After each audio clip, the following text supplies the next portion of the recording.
We focus on history, culture, religion, art, social, and philosophy of Nusantara. Here, in the presence of Nusantara, we were made to be forgotten about the goodness of ourselves. Because negativity seems to be more interesting for us.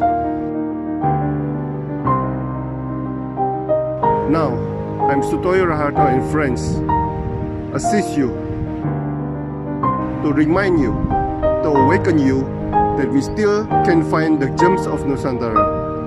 They are the great sights of Nusantara.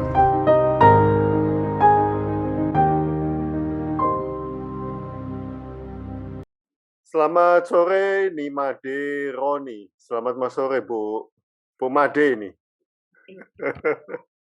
Seorang founder Made Teas.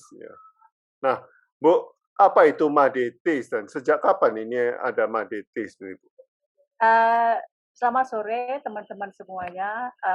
Nama saya Nimade Roni. Jadi di Bali kita Nimade kan artinya anak kedua. Anak kedua. Terus Bapak akan tahu lah ribuan Made di Bali kan. Jadi harus tahu namanya siapa. Ratusan Roni. ribu. Ratus ribu ya Roni. Harus tahu namanya Made Roni. Jadi tahu dah kalau Made aja bingung dah. Kalau Ni itu artinya perempuan. Jadi Nimade Roni, saya anak kedua perempuan. Nama saya Roni. Terus Madete itu terlahir di 2015 itu. Saya awalnya Pak, saya tinggal di Eropa dulu beberapa tahun. Oh, Jadi 2015 saya balik ke Bali dan pingin jadi petani. Jadi apa? Bosen di Eropa? Gimana ya Pak ya, saya feel guilty sebenarnya, ada feeling guilty meninggalkan rumah agak lama karena tidak bisa spend time dengan bapak saya yang sudah berumur. Jadi saya nggak mau ada penyesalan, jadi memutuskan saya pulang aja deh, nggak apa-apa jadi petani. Penting saya bisa spending time lah dengan mereka. Jadi disitulah saya gimana ya, memang saya senang berkebun. Di situ terlahir Made Tea itu karena awalnya saya emang pencinta teh Pak. Jadi setiap saya traveling di Eropa, di USA, karena kan deket ya dari tempat tinggal saya dulu, jadi agak gampang saya travelingnya. Jadi disitulah saya menemukan produk yang namanya teh ya, pasti nemunya yaitu green tea sama black tea, dan itu kan sudah lumrah kan. Jadi ya saya kepikir kenapa sih ini aja ada di pasaran. Jadi saya kepikiran Pak, kita bisa kok membuat sesuatu infusion yang dari bahan yang kita punya di Bali terutama. Kayak serai lah, kayak daun apokat, daun kelor itu. Itu udah kepikiran Pak saat saya masih traveling. Dan kebetulan waktu di Eropa saya kerja sebagai mixologi. Maksudnya kerja di bar lah Pak. Jadi saya campur-campur minuman, tapi saya nggak bisa minum Pak. Nggak bisa minum, saya nggak berani mabuk. Berarti yang minum itu uji coba itu. Maksudnya saya pakai hitungannya, pakai angka hitungan nomor. Jadi biar dapat measurement-nya exactly. Misal 35 mil, berapa hitungannya sampai 1, 2, 3, 4 gitu. Udah stop kan. Jadi kalau enggak mabuk saya semalaman Pak. Jadi ya, di situ pun saya belajar di sana cara berhitungan biar pas dengan gininya measurement-nya. Dan juga saya kan kerja di vodka bar. Jadi saya infuse itu semua vodkanya mereka. Saya buat rasa yang aneh-aneh Pak. Ada rasa jahenya, rasa apapun yang ada di Indonesia. Oh, wow. Itu saya buat sampai cabai pun saya infuse itu vodka. Jadi di situ pun tertarik saya. Kita bisa kok buat ini dari bahan-bahan yang ada, daun lagi. Jadi dari situ pun udah ada Pak di benak saya. Cuma karena masih ada keraguan saya untuk pulang karena takut dari comfort zone. Ya udah ke tuna-tuna terus. Jadi 2015 saya memutuskan balik ke Bali. Jadi petani dan jadi tukang teh itu aja Pak. Oke. Tapi asalnya Ubud juga, Bu? Asal saya Ubud ya. Oke. Wow. Nah, Apakah ada background keluarga? Sorry Bu, salah. From farm to a cup ya. Bagaimana proses ini dilakukan Bu? Hanya ditanam di Bali atau juga di daerah lain? Silakan.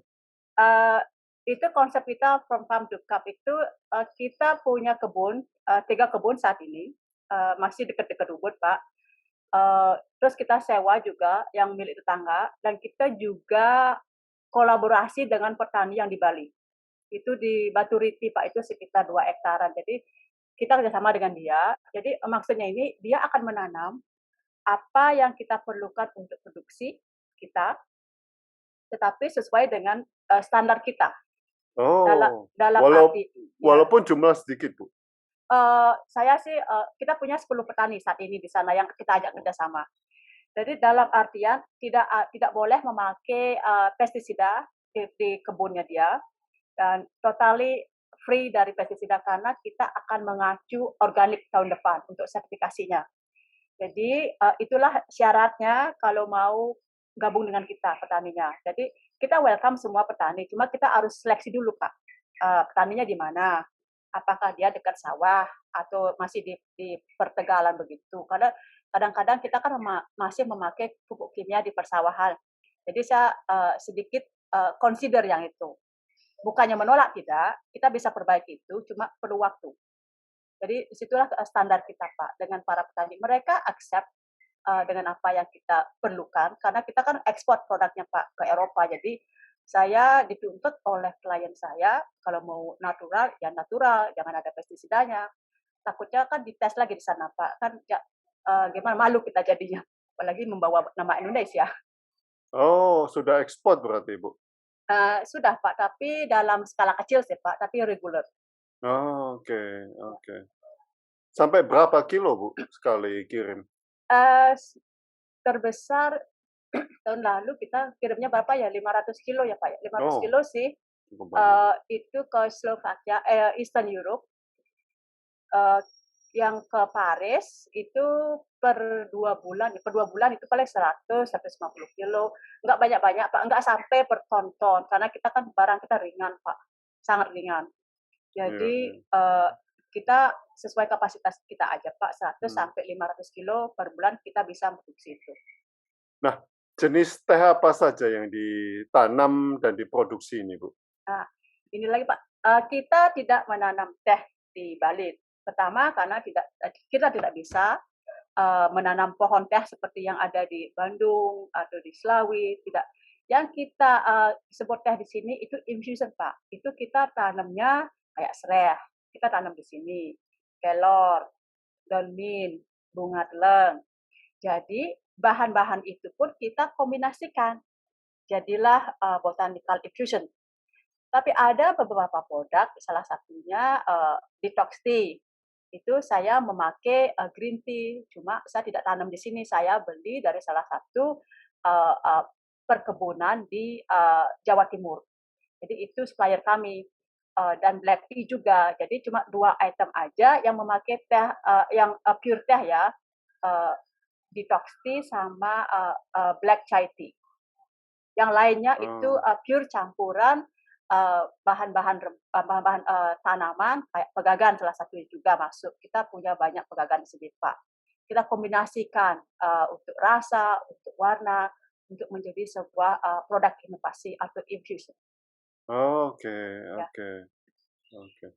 Nah, mengenai mixologi Bu, di dalam Oke. dunia teh, apa ada ilmu khususnya? Apakah hanya daun teh yang dicampur atau daun-daun lain yang dicampur?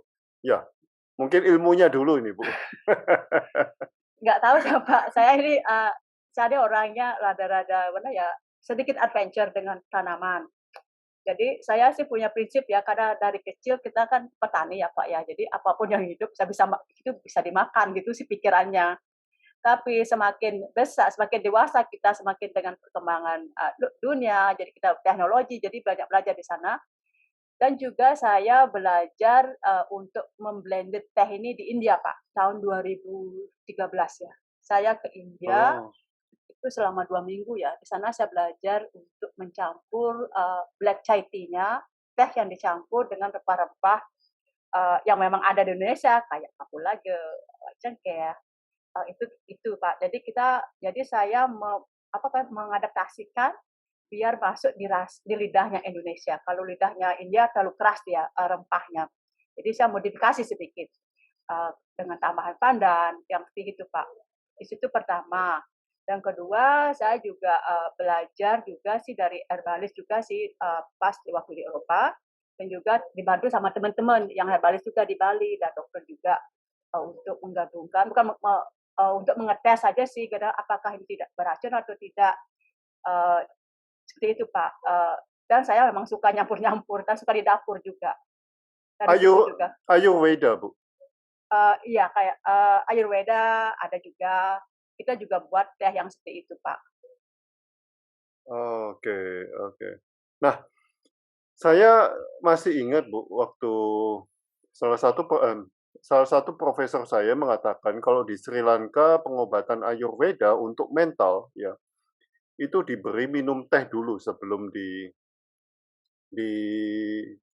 diobatin lah penyakit mentalnya. Jadi pasien yang pertama kali kalau sakit mental dikasih minum teh. Apakah Ibu mendalami teh dan fungsi-fungsinya seperti itu, Bu? Kalau saya belum sejauh itu ya Pak ya. Saya belum berani sejauh itu untuk mengobati orang, belum. Tapi untuk semua produk kita itu punya fungsinya masing-masing. Yang simpel-simpel Pak, yang kita alami sendiri. Salah satunya ya Pak ya, misalnya daun apokat. Ya kan banyak ada di sini di Indonesia lah. Mungkin tidak begitu banyak yang tahu ya fungsinya ya, tapi itu sangat bagus sekali untuk yang tekannya tensi tinggi atau kolesterol.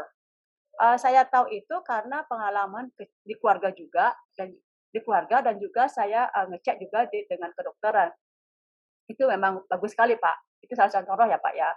Untuk kolesterol itu daun apokat sangat ampuh.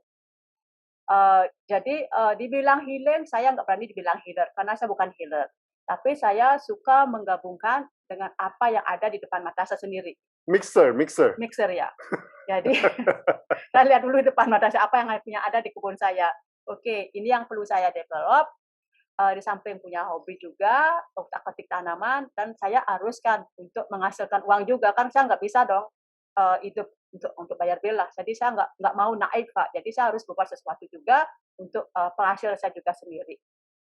Di samping itu kita kaya Pak, kita sangat kaya di Indonesia, sangat kaya. Dan kita perlu dalamin itu, herbal-herbal yang ada. Itu yang harus saya tekunin lagi Pak, dan saya harus gali lagi biar saya bisa jawab. Kalau ada pertanyaan yang ini, biar jawab siapa. Jadi saya harus masih banyak belajar dalam hal ini. Ya, kita sangat kaya, Bu. Ya. Nah, Bu, dari banyak teh yang diproduksi, ya, teh apa yang paling spesial di Madetis, Bu? Semuanya spesial. Semuanya spesial. Joking. Saya bilang semuanya rata-rata spesial bagi saya ya Pak, karena saya yang meracik sendiri dan saya memang sangat menyukai itu. Tapi ada salah satu produk kami namanya Healing Tea.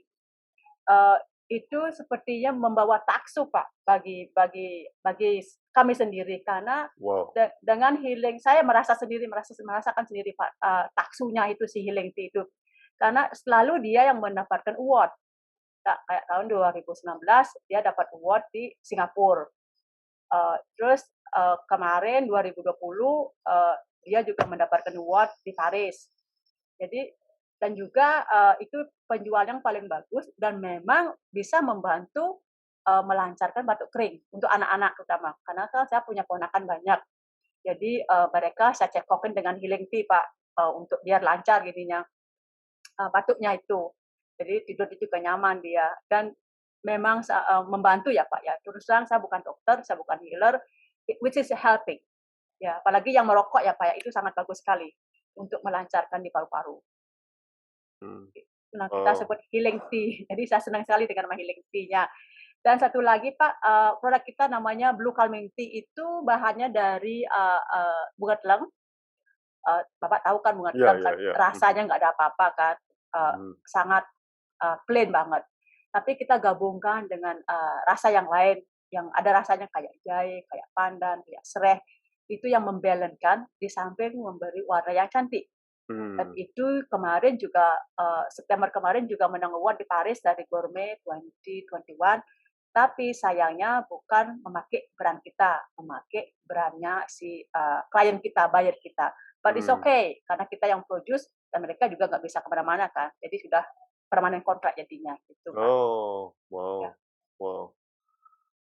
Oke, terima kasih Bu untuk sharingnya nih pengalamannya. Wow, Iya, luar Pak. biasa sampai dapat award di Eropa dan Singapura segala.